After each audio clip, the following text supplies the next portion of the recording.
আসসালামু আলাইকুম ওয়া রাহমাতুল্লাহি ওয়া বারাকাতুহু। সম্মানিত দিনী ভাই, ওহীর পথ প্রশ্ন উত্তর থেকে জানতে চেয়েছেন যে আব্দুল্লাহ নাকি আব্দুর রহমান ভাই জানতে চেয়েছেন যে পানি পান করার সঠিক নিয়মটা কি, কোরআন সুন্নাহ ভিত্তিক কোরআন সুন্নাহর আলোকে। আমাদের দেশে খাবার সময় বাম হাত দিয়ে গ্লাস ধরে, ডান হাত দিয়ে সামান্য একটু টাচ লাগায় বা ধরে হালকা একটা আঙ্গুল লাগিয়ে পানিটা খাওয়া হয়, বা হাতের উপর অংশে লাগিয়ে আপনার পানিটা খাওয়া হয়। এটা কি সঠিক পদ্ধতি কিনা?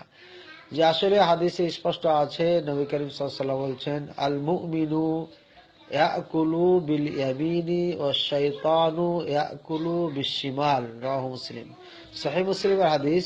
নবী করিম সাল্লাল্লাহু আলাইহি ওয়াসাল্লাম বলছেন, মুসলিম যারা, মুমিন যারা, তারা পানি খায় আপনার ডান হাতে, খায় ডান হাতে, আর শয়তান খায় বাম হাতে।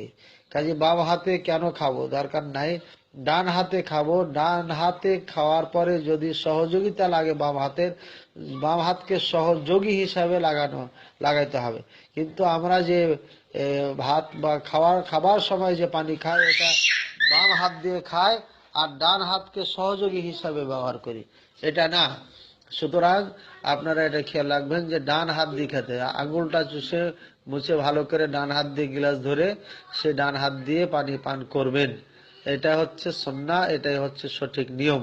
তবে যদি দেখেন যে 4-5 জন একসাথে খেতে বসেছি, এখন ডান হাত দিয়ে ধরলে তো গিলাস একটাই, বা 3 জনে খাচ্ছি গিলাস একটাই, বা 2 জনে খাচ্ছি গিলাস একটাই, ডান হাত দিয়ে ধরলেও এটা ময়লা হবে। তখন ডান হাতের তালুর ওপরে গিলাসটা রাখবেন আর বাম হাত দিয়ে সহযোগিতা নিয়ে পানি খাবেন, যাতে গিলাসটা ময়লা না হয়, এইভাবে খাবেন। এটাও হচ্ছে সুন্নাহ পদ্ধতি। আশা করি ক্লিয়ার ও বুঝতে পেরেছেন। আসসালামু আলাইকুম ওয়া রাহমাতুল্লাহি ওয়া বারাকাতুহু।